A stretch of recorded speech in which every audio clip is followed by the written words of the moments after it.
What a game of football. What a magnificent night for Porto. Cristiano Ronaldo and Juve dumped out of the Champions League. And we have just witnessed history. We have just witnessed a madness. And we have just been proven right again. Football is the greatest sport in the world. Let's go, people!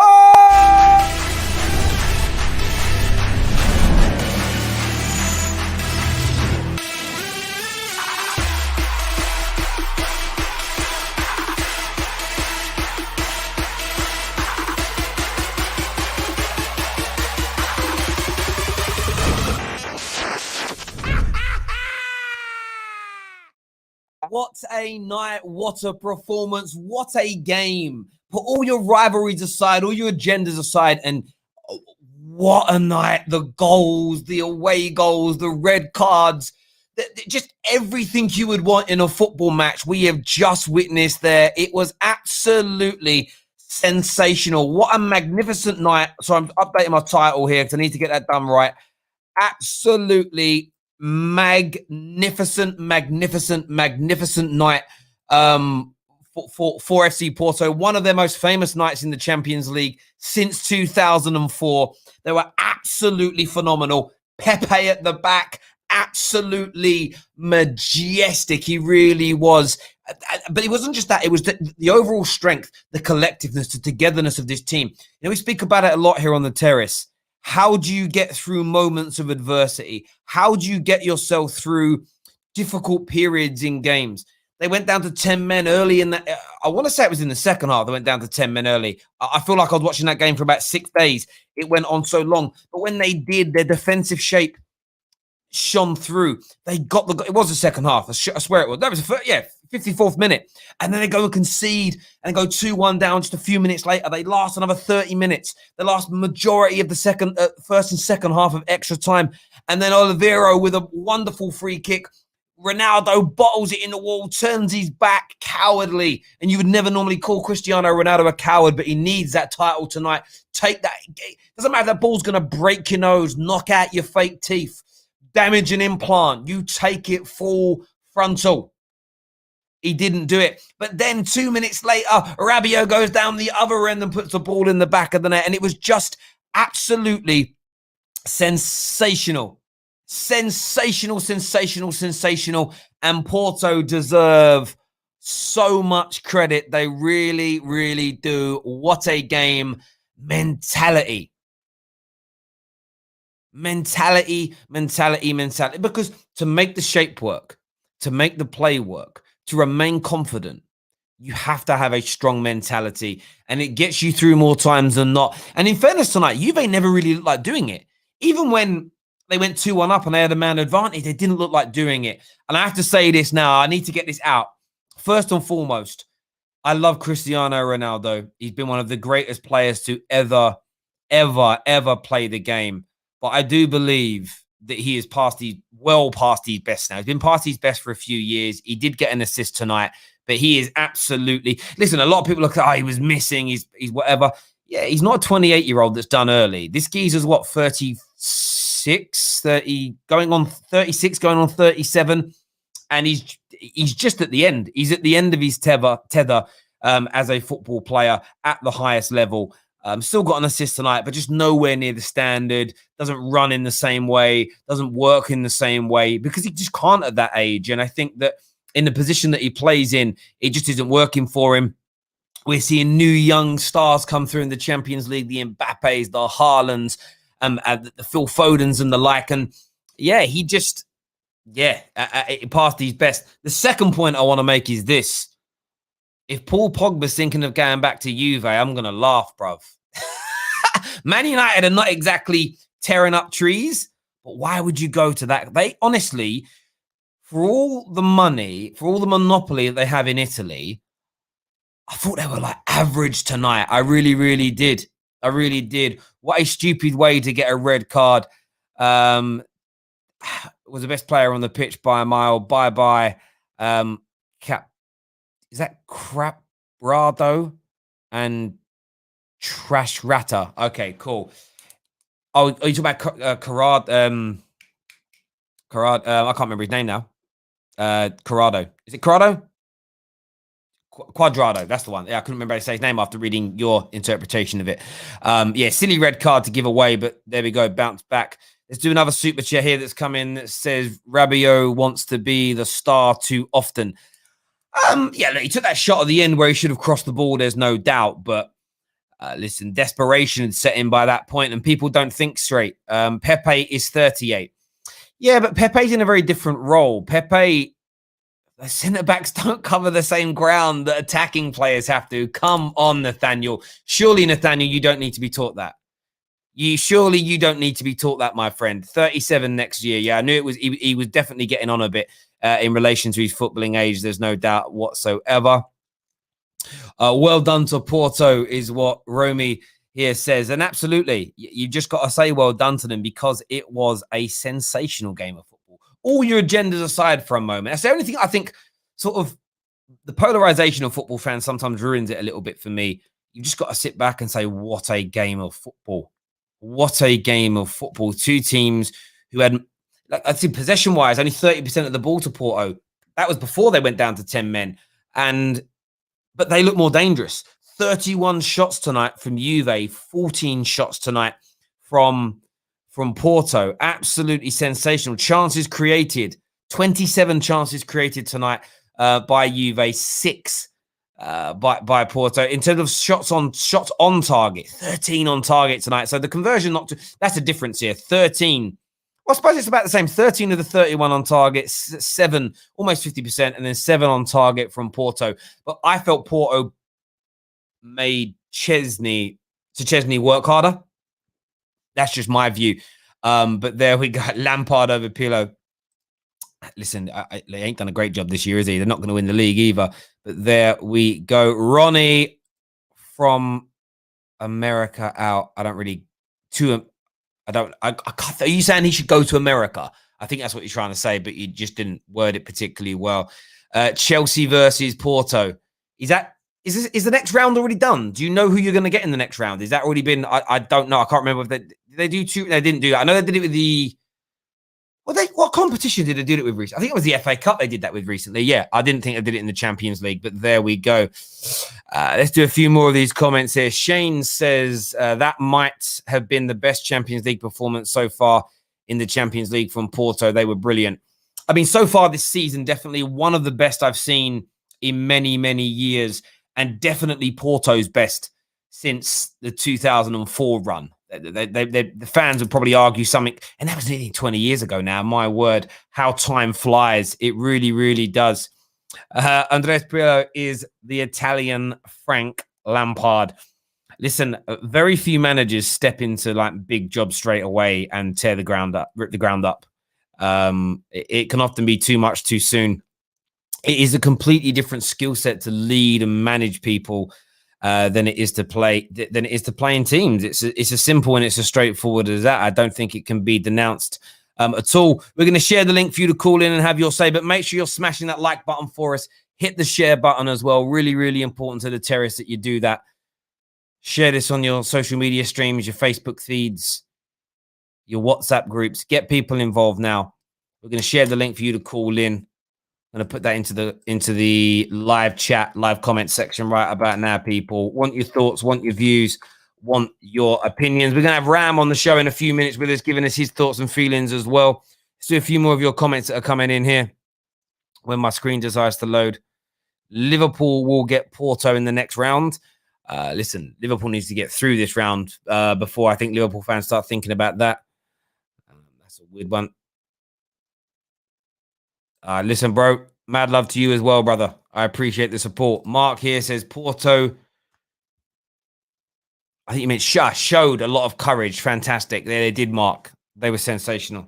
They really were out of this world, no doubt at all. Ram's with me now. Ram, welcome to the terrace, mate. What do you want back to the terrace? What do you want to say, bro? Yeah, that was probably one of the most exciting games I've seen in the Champions League for a very long time. End-to-end stuff. I don't know what was going to happen. Next thing you know, Juventus score, and it looks like they're going to go on for the victory, and Porto pull it together to get the victory. It's a mad game. shout out to Pepe. Pepe was outstanding today. Guy that age and still doing overhead kick clearances and leading that lineup. You just applaud that man. And yeah, it doesn't look good for Juventus. You know, they're not going to win the league. They got embarrassed in the Champions League. I don't know what's going to happen to them. And apparently they're in a lot of financial difficulty as well. So it doesn't look good for Juventus, right? In the grand scheme of things, in my opinion. Listen, it won't. It won't look good for them in the grand scheme of things. But the thing when you're the size of Juve will come back. They'll bounce back at some point. I'll never profess to know the ins and outs, all the sort of things going on there, because I just don't watch. I don't watch Italian football or anything like that. But they'll come back. It's just it's not going how they want at the moment. And these kind of swings and roundabouts happen. They always have done that. They always will do with these big teams. There's no doubt about it whatsoever. I think what isn't helping is like AC Milan are climbing back up the ladder. Yeah. Inter have got a really good team at the moment as well. So what's helped him in those years of domination in Serie A is that AC Milan and Inter weren't very good. So it helps. Like you've got you're one of the teams with a financial monopoly, and nobody else is very good. It always helps you run away with it. And they've come back and the Italian league is growing in strength again. At least sort of domestically, domestically it is. I feel like they've lost their identity as well. Like you always when you look at a Juventus team, they have that identity with them. And honestly, their main bright spark this season has been Federico Chiesa. That's it. Literally, everyone else has been below par, and it doesn't. I know they have the financial power to come back and buy all the great Italian youngsters, but they need to sort of find the right manager and the right man, because clearly Andrea Pirlo is a fish out of water.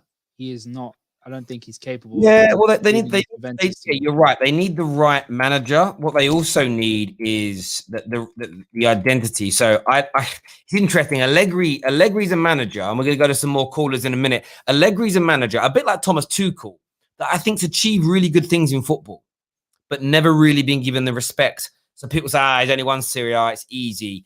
Hasn't done this, hasn't done that, but he's like, do you get what I mean? Like, I don't feel like he gets the same level of respect that other world-class managers get. But you've seen the difference in Juve since he left.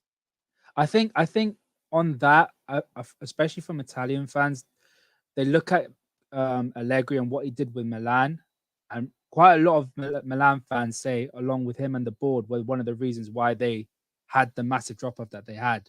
Like, I don't know. I think he's still he's a top manager, but I don't know enough about Italian football to know, but they need someone that can. He may have been the reason at the drop off, but in terms of the performance levels and them winning trophies and dominating, they look brilliant in like this. Before Ronaldo came in, they looked brilliant. Europe, a couple of finals and stuff like that. Let's go to some more callers. First up, we've got Conte's love child on the show. Welcome to the terrace. What do you want to say? Hi, Terry. I just wanted to say that I think it's not entirely all down to Pirlo and his experience. I think we can also look at the players and the recruitment of Juventus over the last couple of years. They spent so much, invested so much in Ronaldo, but look at the players that he has around him. They're not good enough, I think. So I'm really struggling to hear you. There's like really, really muffled. If you try calling us back on a better line or sort of better microphone or something, that'd be great. Sorry about that. Thank you for calling in, though. Next up, we're going to have the true Arsenal realist. Welcome to the terrace. What do you want to say?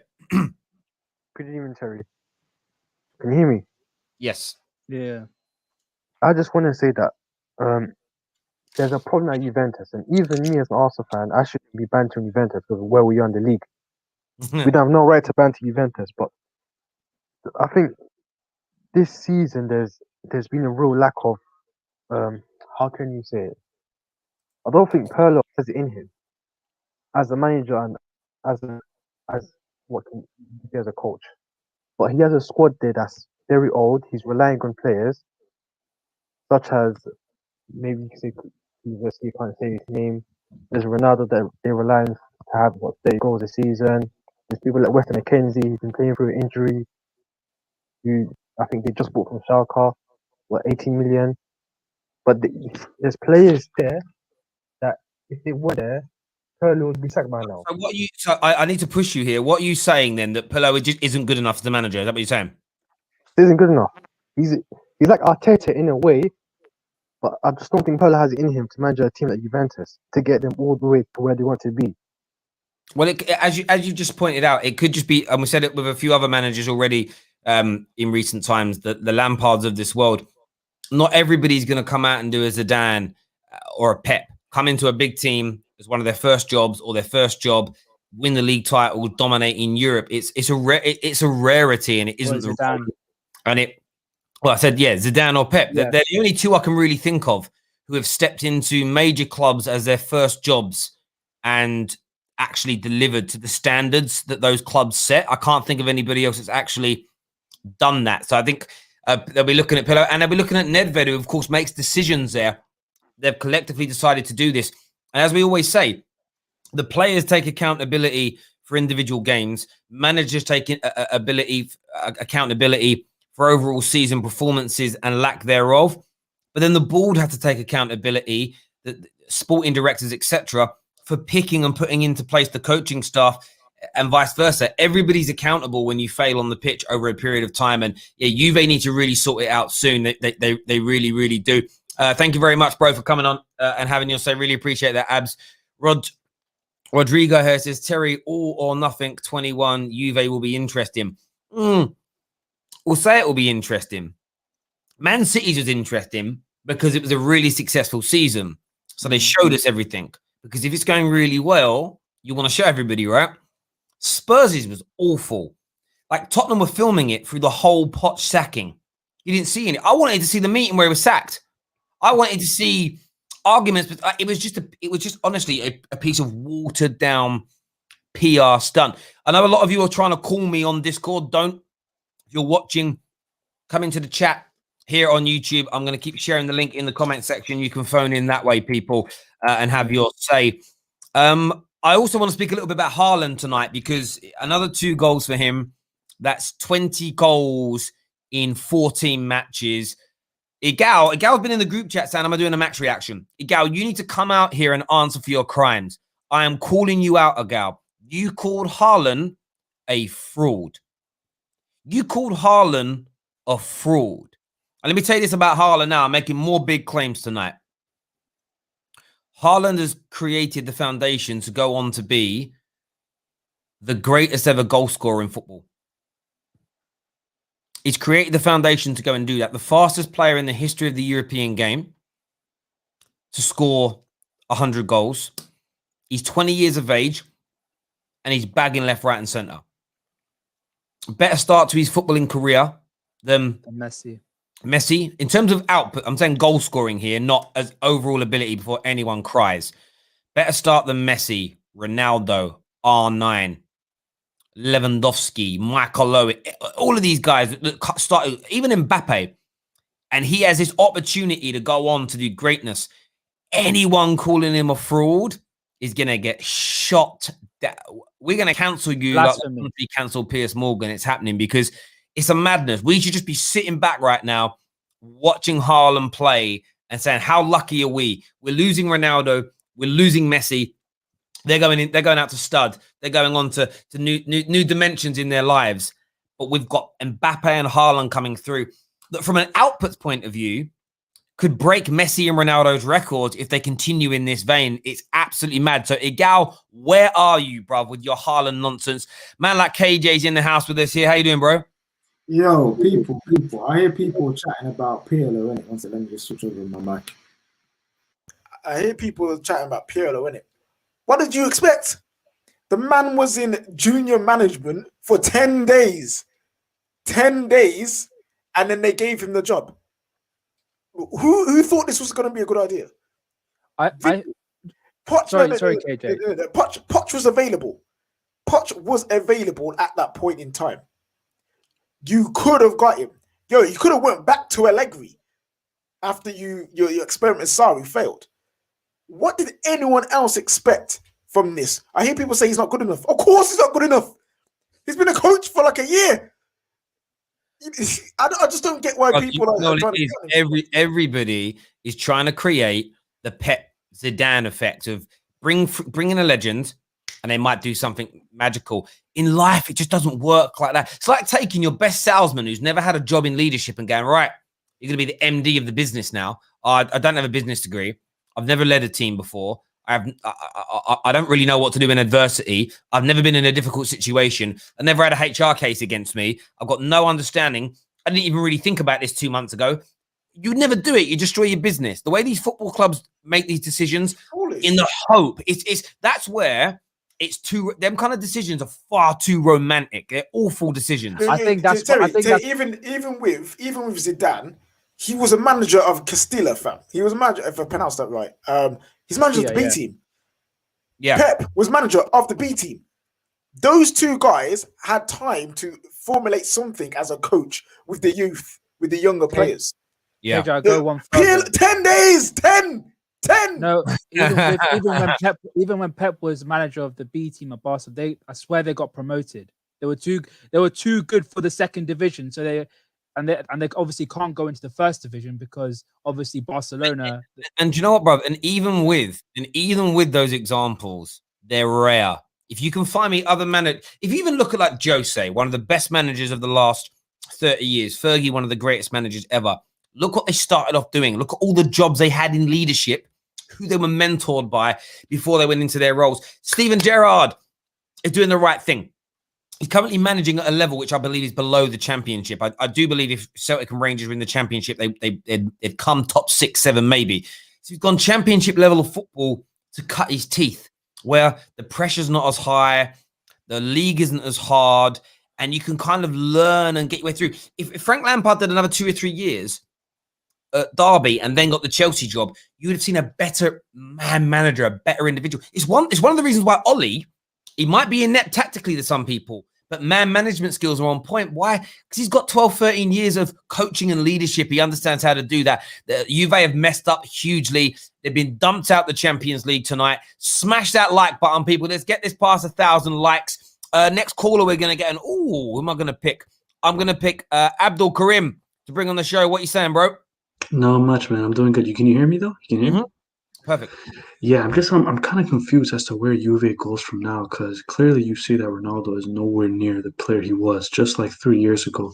He's kind of turned more into like a Miroslav Klose. He's just like a guy that just around the box, just waiting for crosses to come in. They have guys like Chiesa, and I know he had a really good game, but is he a player that you can really kind of continue using for the next upcoming years? Hang on. Just on Chiesa. Chiesa's had an amazing season for Juve. He is their bright spark of their season. Like, everyone's tipped this guy to be the shining stars for Italy's national team. So yeah. Really? Okay. That's my look at the young players they've got in their team. Who are good? You got Kuleveski, you've got Chiesa, I know he's not as young as he used to be, but Bernardeschi, Demiral, you've got McKennie. You got Delict. You've got a base. You've got a base to rebuild. Like, I don't know about Kulusevski, to be honest. He's so one-footed. He's so left-footed. Yeah, but so was Robert. And look what happened there, fam. You know what I'm saying? In the midfield. You don't really depend. Yeah, but what I'm saying is they've got a base to rebuild and do something with that. Yeah. Let go of. They need to let Ronaldo go. Dybala go. Rabiot go. They need to go and redo. I think with the Ronaldo thing, the Ronaldo deal strikes me as being a little bit like Tottenham with Jose, in the sense of we're almost winning Champions Leagues. Let's go and sign the greatest Champions League footballer, or at least the greatest Champions League goal scorer of all time. And for 2 seasons, he was kind of doing that. He was scoring the goals at a similar rate to he was at Juve. But he's just hit 36 years of age and his body's given up on him. We've also found out in the last year that he has a degenerative knee problem. They actually say that he shouldn't even be able to play at this level anymore, but he works so hard on keeping himself fit that he gets through it. It's interesting. It's again, me watching Cristiano Ronaldo is interesting because obviously I saw him live as an 18, 19, 20-year-old at Old Trafford and into his early 20s. The way he moved was just like, he can't dribble anymore, He doesn't run at people like he used to, and I think it's because his body can't do it anymore. So he has to become, as you say, more of a poacher. Box in the box. But they need to. One thing Juve need to do. The Rabios you mentioned, the Ronaldos have got to go. The Aaron Ramsey on 400 grand a week are holding Get them. him gone. Get Because him gone. there are like you could sign 4 top class young players. They got to think like Jude Bellingham, right? Who had an amazing game tonight. He's on like 50 grand a week. You can get, theoretically, if you did the right scouting, you could get 5 Jude Bellinghams for what you're paying Aaron Ramsey. They're the areas that they've got to fix up and sort that's out. still hard to go. That's hard to find those gems though. Like they're an aging team. No, I get that. I'm being a bit pedantic. Just on that, Terry. Yeah, there are so many gems in the Serie A. There's so many talented midfielders. Like you took the Inter Milan midfielder Nicola Barella. He could have gone 50 to Juventus. mil, isn't he though? Yeah, but he's still good enough to play for Juventus. Like Sandro Tonali. Like before. Yeah, Ram's right. Before they went to the teams that they're at now, Juve could have got them. They were cheap at one point, and they were good enough then. That's been their philosophy. Looking at young up and coming midfielders. The only one that broke the mold was Pirlo. That's it. Like you think of Marquisio was a highly talented midfielder. There's an interesting one here, a comment, super chat that says, Terry, Juve love free deals. They might get Alaba. The problem is with free deals is they're not that free. So if they would have bought Aaron Ramsey in the last year, say they bought Aaron Ramsey a year earlier for 15 million quid, they'd have only paid him 150, 200 grand a week in salary. But instead they put him on a 4-year deal at 450 grand a week. Do the maths. On an extra 250 grand a week for 4 years. It's more than what balances out. Yeah, it does balance out, and it's why players don't let you just go there for free when you're getting a player. So sometimes there's like don't sign a new deal, we'll get you for free next year. Great. Well, you know all that money you saved on transfer fee. I want 80% of it in my wages, and they hold you to ransom on it. They had an experiment, did it work? Abs, appreciate you coming on, mate, and having your say. Thanks very much, bro. Next up on the show, we're gonna have Mr. Anthony back with us again. What you saying, mate? It's incredible, isn't it, to see what's happening with Juventus. I mean, I believe Antonio Conte and who's this other guy, Allegri. They were kind of in the same spectrum. Just did it in Italy, but Conte broke the mold and came to the Premier League and won the Premier League. That's where Conte gets that slight of edge, and he's doing it again with Inter right now.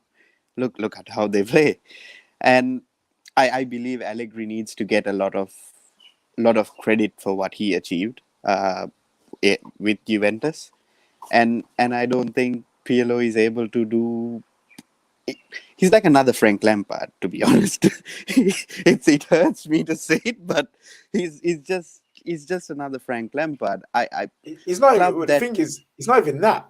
He's worse than that because Frank Lampard at least had a year at a football club managing. Correct. 10 days. 10 days. I just keep saying that 10 days from when he first got his job as a youth manager to when he became Juve manager. 10 days. 10 days. Bruv, it's worse. Bruv, it's. I'm sorry to say this, and it's mafia settings, bruv. Someone somewhere. This is the crazy Allegri. When he took over Juve, he had 11 years experience as a coach, and of course, managed Milan before that, and Caligari before that. Yeah. He's got experience. And you say Lampard at least had a year behind him. It's such a silly mistake they've made bringing him in. It really, really is. The great thing is with football is they can rectify this mistake. And they can build again. They can come again. But I think, do you know the only person I feel sorry for in all of this? Buffon. I can't believe Buffon's going to retire with no... Oh, yeah. He came back. He came back. He came back to get a Champions League. That's all he wanted. I know. I feel for him. I do feel for him because a player of his distinction to not... It's a bit like Zlatan's like that. And there's a few of those players out there. Why do I think R9 doesn't have one? There are a few players where you just think, like, sign them on a free the day before a final and have them on your bench. Do something just so that, like, do you know what I mean? Like, I want them to have a medal in that environment. Listen, Mr. Anthony, thank you very much for coming on, bro. I've got a question for you guys, right? Yeah. should we hold these managers accountable for what they're doing? Because there's so many examples where managers have been offered big roles at major clubs, and then they rejected it because they want to learn. They want to learn on the job, and they know it's not going to help their the managerial career. The likes of Frank Lampard, Andrea Pirlo, should we hold them accountable, saying, why did you take the job? Why don't you learn? No, you shouldn't hold them accountable because they got offered an opportunity. That's why I'm saying that anyone who gets offered a big opportunity, if they go wrong, you just condemn them for taking it. Of course, they're going to try to do it. Yes, you can question, were you ready or not? But it's one of those ones you never know until you do it. What if Pirlo, after those 10 days, turns out to be a freaking G? No one's going to be questioning, oh, why did he take the job? It's too early. No one cares. You know what I mean? You can't do that. The only people you should be holding accountability for is the people hiring them, the one giving them the opportunity. Why are you doing that in the first place? Yeah. So my answer to you, Ram, you know what's coming up very soon on the football terrace. It's like, I've got to take the opportunity. I mean, it might bomb, right? But I've got to take the opportunity. Where managers are held accountable is getting sacked. So it's not like he's not going to be sacked. If you're not achieving, I always make, again, you get a lot of United fans that cry. Oh, see, Bayern, just get rid of managers. That's how a club should do it. That's because they've got higher standards. So if Juve's standards are high and he's really struggling behind the scenes, Pirlo, then they'll get rid of him. I was just looking now that the 70% win ratio Allegri had when he was a Juventus manager. That's got to be the standard. I've got no idea what his is this season. I'm going to click on it now and have a look. I'm going to have a guess and say, I'm going to say 55%. And it's going to be less than that. In fairness, no, it's more. It's actually not. It's 63%. I'm not sure if tonight's has been added to it. But you've got to remember that that's in a league where they monopolize. Which it's a dip. But they don't look cohesive. And the one thing about tonight is I was actually shocked they scored 3 goals because that didn't look like happening. I was watching it and it was like one directional. Like honestly, Man United play better football than Juve do. It was just long ball football the whole night. Mad. It really is. There was no nuance to it. I'm just looking at I know Italian teams have mad loan lists in general anyway. They can loan up to how many players they want, and they can have their squad sizes. Their squad sizes are massive. There's a player called Romero who plays for Atalanta. What you call it? Atalanta, who's on an amazing season. I had no idea he was on loan from Juve. This is what I mean. Look at what they've got. Rugani is out on loan, fam. Like Rugani is supposed to be like the next upcoming centre back for Italy. He's out on loan. Perrin, they've got Matteo Perrin on their books. He is out on loan right now. Yeah. Wasn't Kingsley Coman one of theirs who then got loaned out? Yeah. Bayern took him. But he was one of theirs. I remember seeing watching him killing it at Bayern. And then I was like, I sort of Googled him, where'd he come from? And I'm like, he's on loan from you. Why have you loaned him out? Yeah. It's very mad. No, Kingsley Coman, he's won, by the age of whatever he is, I think 24, he's won the league on the Bundesliga and Serie A. It's mad. Yeah. He's been at PSG, Bayern, and Juve. Like, how one player can just be at the top like that for such a young age? I have no idea, but fair play to him, innit? But yeah, there's players there for Juve to rebuild with. They're just got to be smart. They're not dumb people. Yeah. Now, do you know what the funny thing is about Koeman? Is he was loaned out to Bayern, then he ended up putting a man of the match performance against Juventus, and then Juventus let Bayern buy him for about 20 or 30 million pounds. And then he ends up winning them the Champions League. Yeah. You know what? There must be something. Again, I'm not shouting conspiracy here. You're going to start calling me a gal. There's got to be something going on. I'm sorry. No. The Arthur deal. No. The Arthur deal. No. The Morata, he is a money laundering scheme. I've said it. How my man has gone to all these big clubs for 50 million plus every time. Corruption. I said it about Chelsea once. I remember they signed David Luiz for like 35. Yeah, 35. He was rubbish. And they sold him for 50. He killed it, but came back for less than 35. I was like, that don't make sense. Unless, like, there's brown envelopes going on there, bro. Next up on the terrace, we've got man like Ramel back with the terrace. What you saying, bro? I'm good. I watched the game, yeah, and that's one of the best performances I've seen in a long time in terms of Champions League ties, if you know what I mean. Because Porto, even from the first leg, were great. But one thing I wanted to say was, I'm gonna put these teams in the same bracket. So like Juventus, Real Madrid, and Barca. You see, when they've had these results recently, do you know what I think? It's a result of the clubs themselves doing stupidness in the transfer market. Just stupidness. I'm not even joking.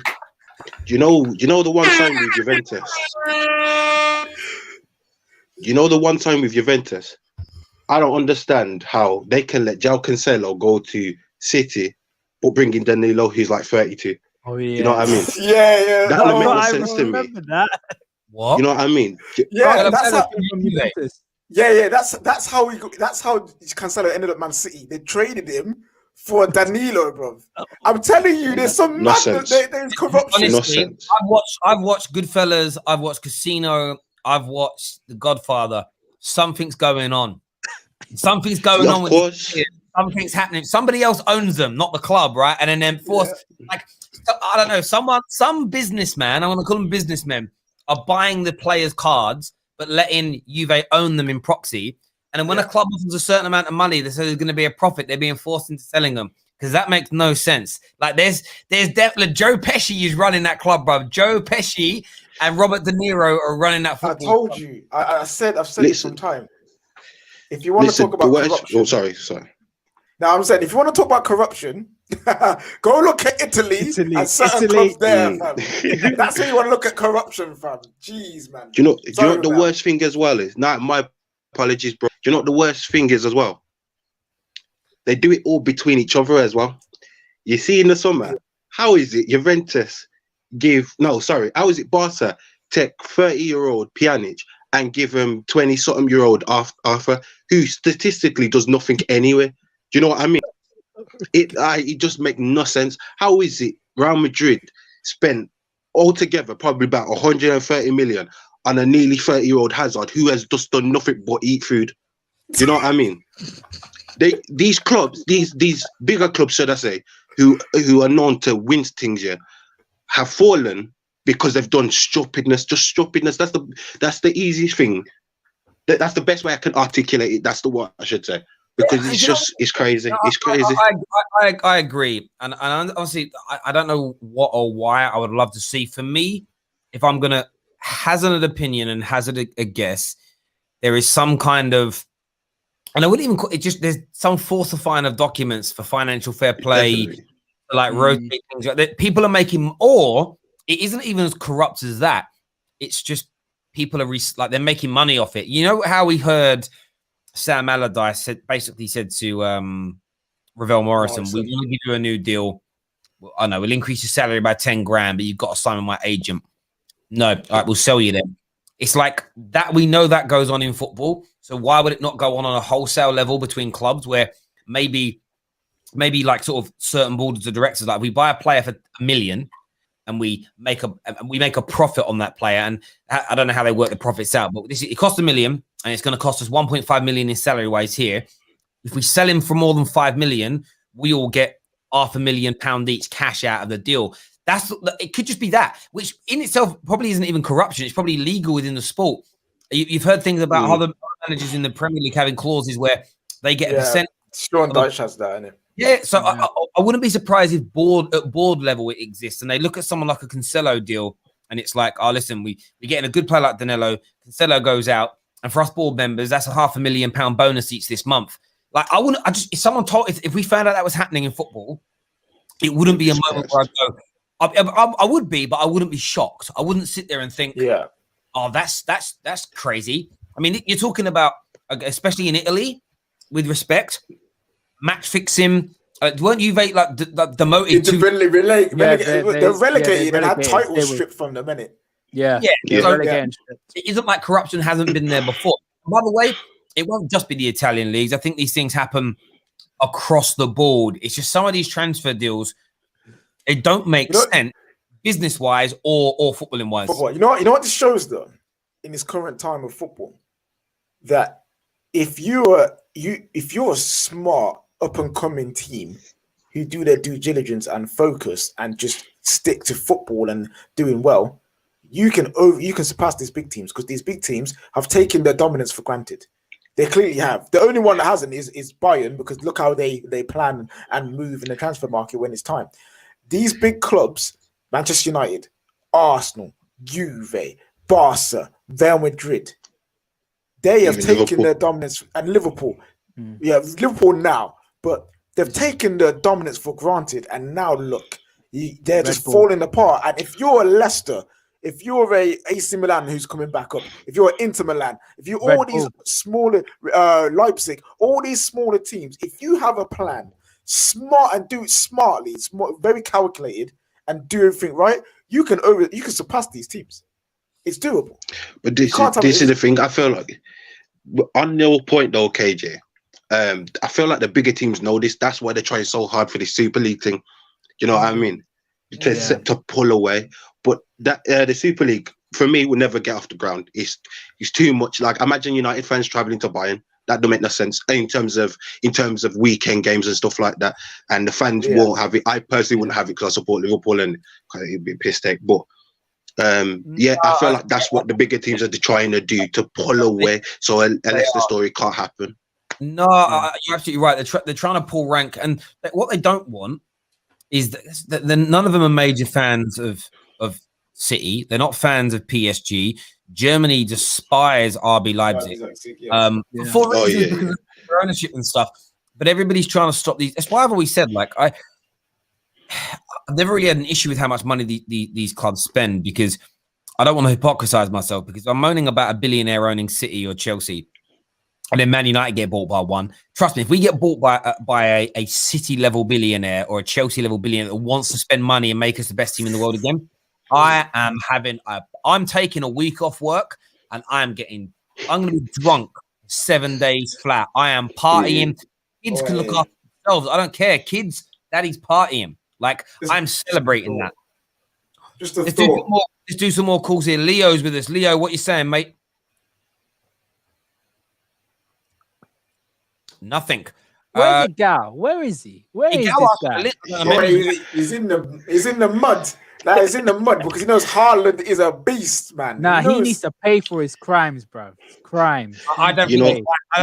After what he did on the internet today, I think his wife's making him like a timeout, bro. Do you know what I mean? That guy's been tinfoil. She had to watch him in the house all day wearing a tinfoil hat. She's thinking, that's my husband, you know. definitely. Nah, but on that game though, because we talk a lot about Juve. They need to keep Haaland happy, bro, for another year. Until that contract clause is in there, keep him happy, because without him, it's going to be very peak for them. It will be.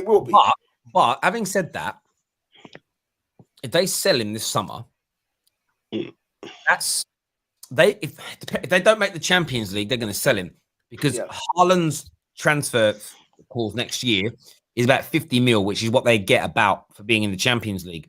They sell him this year, they'll get 100 mil for him, which means that's 2 years worth of Champions League money without being in the Champions League. I think you could tempt. They don't make top four. You could probably tempt them, with the right money. But it depends who's got that cash. City obviously do. City got the money. Does that mean Jadon stays, or they both go in the summer? They could both leave. Nah, they both go. It could depend. Do you know what? It's so honestly, let's just say it doesn't matter who it is. Let's just say it's one club. If City rolled up and said, "Look, there's a check, 180 mil for both," they'd probably chance their arm and say, "Cash up front. There's 160 mil for both." They'll look at that. I don't even know what's by. Let's just have a little look at this on the internet. Dortmund's turnover. Dortmund turnover a year. What do you guys reckon it is? Turner. I have no idea. I don't even know how much German football makes. I couldn't tell you. It's more money than I thought. It's 442 million. So that's 378 million pounds of turnover. Now imagine how much that's going to decrease if they're not in the Champions League, right? Which looks likely. Let's just put in Leicester's. I want to put in Leicester City turnover, right? Leicester City turnover, right? I just want to put that in just give us an idea at club level size. Well, Leicester's actually nowhere near that. Leicester turnover 170. So it's quite a lot of money still, right? So it's a big turnover. not quite as much as it's probably Arsenal level. You know, what's Arsenal's turnover? Dortmund are they're a big club. They're They're a very, big- they're a yeah, big they club. are They very. do. It's actually more a turnover than I thought. Arsenal turnover. Oh wow, hang on. No, that's not what I want. You know, I want just a set fee. Everybody else I searched for turnover gave me a set fee. This thing hit me like mad. Anyway, I'm waiting for the overall turnover from Arsenal. Have you got something Okay. in your mouth, Terry?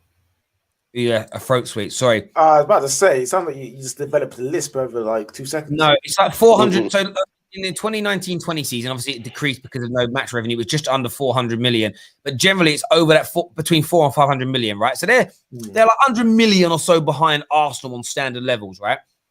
If you go in there and say there's 160 mil, that's just under 50% of their turnover. They're not going to turn that down if they fall out the Champions League, especially as the year later, 50 mil of that or so is whacked off because of the buyout clause. Yeah. And Sancho's going to be down to his last year. He's going to be 1 year less on his contract, so his value will drop again. So for me, they're going to accept both. Both could go this summer. I think from a financial standpoint, I can see it happening. But then they'll just start again, won't they? They'll go and sign a couple of other young uns for like 30 million. Listen, I would love to see Cho in a Dortmund shirt. In a Dortmund shirt would be mint. But hey, they would find this is what I mean. Like when people were like saying, Dortmund don't have enough time to find a replacement for Sancho. Don't believe those lies. They already know. They already know who's replacing Sancho. This ain't no dumb football club. This ain't Man United. You know what I'm saying? This ain't Arsenal. This is Dortmund, fam. They know what they're doing. They have got Sancho and Haaland's replacement lined up. You know what they're gonna do? Dortmund will go buy Haaland's cousin, who apparently is just as good as him because he's scoring like 67 goals. It looks like it's weird looking. Weird looking. When I say it's weird, it's weird because it's like a clone. They look so similar, and they're both built like men, and they're both kids. It's very mad. I was gonna say, I think they kind of played it wrong though. Like, you know, with Sancho in the summer, they kept an unhappy player, and they're not gonna get what they was gonna get last summer. Do you know what I mean? And you know everyone. What I was gonna say, lightning doesn't tend to strike twice, but you never know with this. Like, do you reckon they might keep Haaland a year too long? Like, I get the finances and whatnot. They might. I mean, but as you say, they might. They've got to weigh it up. So they have to look at it and say they'll know the finances, of course, a lot better than I do. Bloody hell. They've got to weigh it up and go, can we make top four with Haaland? And is keeping Haaland, say we get offered 90 million for Haaland, that 40 million that we'll lose the following summer because of the clause, can we make that up in prize money and Champions League money? They might take a gamble, but if they come fifth again and don't make the Champions League, then losing for 50 mil, they've hemorrhaged money twice. We've got Matthew on the line. Matthew, what you saying, bro? Yeah, I was just saying, I was checking Twitter, and Ronaldo, Man United fans want him back, and I don't see it personally. Hell no, bro. Keep really? him. Let him retire. If you've seen his Twitter, he said, Goldbridge. I respect Goldbridge for what he's done, but you can't. I'm sorry, I can't take it seriously. Let Ronnie retire in peace, people. Let him retire in peace. Let him go back to Portugal. Let him go back home. Go back to Sporting. Enjoy the rest of his days on the beach in his hometown where he's loved. Do that, please. Don't bring him back up in here with the circus that we are. I beg you not. Please do not do that. You know what I'm saying? But hey, I agree. Listen, do you know what would happen if he comes? I already see. Look, I'm seeing people tonight. Like, we haven't really mentioned Ronaldo too much, other than saying I think he's past his best now, because there's people like Ronaldo, and he's finished, and it's like, yeah, man's 36. Imagine laughing at a 36-year-old for being past his best. That's just dumb. If he was 26 and he was already past his best, then maybe banter him. But the geezer's had a career that 99.99999% of football players have never, ever, ever, ever had. And it's taken 60-odd years to break Jimmy Greaves' goal-scoring record. I honestly believe, but unless Haaland and Mbappe can do it, which is still a long way away, you know what injuries will do to them or whatever, I think I might die as an old man, fingers crossed, before somebody breaks Cristiano Ronaldo's goal-scoring record. So to laugh at him, honestly, just pathetic. But the problem is, if he comes back to Man United, I don't think it will work, and people will. I don't know. I just don't want to see him. I think he's too great. He's too great a player for me to watch dickheads ridicule him. So I just wouldn't want him to do that reason. Yeah. Definitely. I was gonna say I don't think he's past his best. I think he's right now. He's just been played wrong. I don't know how Morata's still starting, because there was a time where I thought he was slightly unlucky with his finishing, but I don't know how long you can be unlucky with your finishing for in terms of like expected goals that he was getting per season, obviously. But yeah, I felt like Ronaldo should be up front. But can I ask, is the Barley injured or is he just missing? I think he's injured. But even so, but I haven't seen the Barley play in months. It's crazy. But like mixed with this, if you like have the Barley in behind Ronaldo and feed everything to Ronaldo, he's still a very good player. And for people, obviously, I don't use Twitter. I hate it. It's toxic, isn't it? But if people are cussing and dissing Ronaldo, it doesn't make no sense, because Ronaldo is the greatest Champions League player ever. Even though I personally prefer Messi, he's the greatest Champions League / goal scorer ever, no doubt. Yeah, Matt, who do you support? I think he's just being played wrong. Yeah, I'm a Man United fan. United. Would you take him back? No, hell no. I want Haaland, but to be honest, he's going to cost around 125, 150 million this summer. Next summer, I personally think he'll go to Man City, if anything, if they do way out to next summer. I don't see Chelsea getting him next summer. Don't rule out Bayern, you know. Don't rule out Bayern. I don't know. I don't think he will. I think he will go to the Premier League next. I think Haaland, see, if you look at Haaland tonight, the way he celebrated his penalty, like, people don't like him. Look what PSG did to him last year, mimicking his goal celebration. Yeah, he's like, Haaland's he's a prick. Let's say it right. He's an arrogant prick. Yeah. But there's all different types of arrogance in football. I actually think Ronaldo was arrogant. Maybe not like that. Bruno's arrogant. Henry, yeah. I loved it. I was like, what? Like, it was like, yes, bro. Unless it was against my team. I hated it when it was my team, but it was like, yeah. I remember we scored a goal once at Spurs and just stood there, like, looking at them all. It was just like, I was like, bro, I love that, right? It's like every player to be like it. There are a handful, but you've got to be really good. Like, when Zlatan. Yeah, Zlatan. When Nicholas Bentner does it, it's like, bro, go away. But when I look at Haaland wants one of the big two, and the big two leagues are La Liga and the Premier League, because he wants the global stardom that comes with it. No disrespect to the Bundesliga or Serie A, but people around the world aren't watching it with the same intensity. We know that by the viewing figures and the money, right? We know this, right? So for me, it's a case of that's what he wants, one of those two leagues. But I don't think he'll pick Bayern Munich, because that just makes him a really big fish in a gigantic pond, surrounded by tiny little puddles. The thing is, he's already been there. He already knows he can dominate that league, because he's doing it now. You know what I mean? So for him, it's probably going to be like, yo, I want to go somewhere new, go for a challenge. If it's not going to be the Prem, it has to be La Liga. It has to be Madrid. I think Madrid, because I think Barca, where they are now in their history, is not a good place. So Madrid's the only place in La Liga, and then you got the pick of the bunch in England. Oh, come on, Ram. Why are you smiling? Kendall will be happy. Nah, they don't have the peas for Harden, family. They spent that on. They already spent that on João Felix. Now, when you think about legacy, right? Who's the highest goal scorer in the history of La Liga? It's Messi, right? 455 goals. That's a hard thing to do. Ronaldo's second on 311 as an example. See, they're the kind of thing. Wait, who's third? Who's third? Please. Third is going to be like Pachichi. Elmo Zara. I don't know who he is. How many has he got? 251. Look at the gap. No, look at the gap, people. Yeah, Messi scored 200 goals more, and even with Ronaldo, like, so Messi's done that in. Oh my god. 455 goals in 502 games. It's not real. Ronaldo, but Ronaldo is the piss take. 311 goals in 292 games. It's a joke. Ronaldo, like, then that Timo geezer I never heard of. He's a Spanish great, right? He got 251 goals in 277 games. right? And then you've got Hugo Sanchez, who got 230, 340, 43. Raul, 229 and 550. And then you've got like, again, it's amazing. So, but my point I'm trying to make is, if I'm Haaland and I look at his if I'm not Haaland, if I look at Haaland's reaction, his behavior, the way he does things, the way he behaves, the way he puts himself out there as a football player, I think what he'll want to do is try and aim to break those records. And if you look at him now, if he can stay fit, I can easily see him scoring 30 goals a season easily for 10 years.